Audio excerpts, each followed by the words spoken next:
gonna log into your Weebly, and then you're gonna click the Pages button and press and type in your page name, and let's say this is the chemistry page, so I'm gonna do chemistry, and you're gonna click header because we want our header to have a header for this.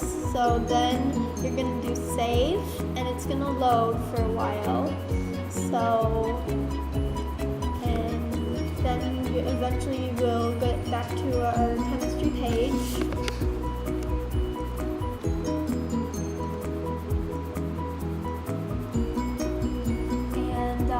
So this says double tap to edit. We're going to click to edit. We're going to write chemistry, and so we're going to click edit and do chemistry, and the picture is really boring and we don't really want a picture like that. We want something that has to do with chemistry, so we're going to go to Google and type in chemistry pictures, and then go and click images,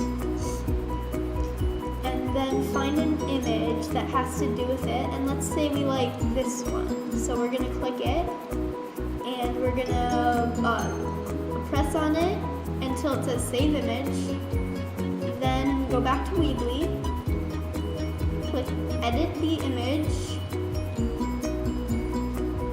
and then it'll bring you to albums and show you the picture.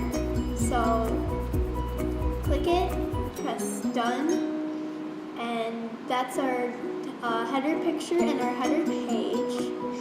So it looks really cool, and it has to do with our chemistry. So then we are going to click done, and it publishes and saves our website. And so that's all for creating a header and a header picture for your Weebly website to make your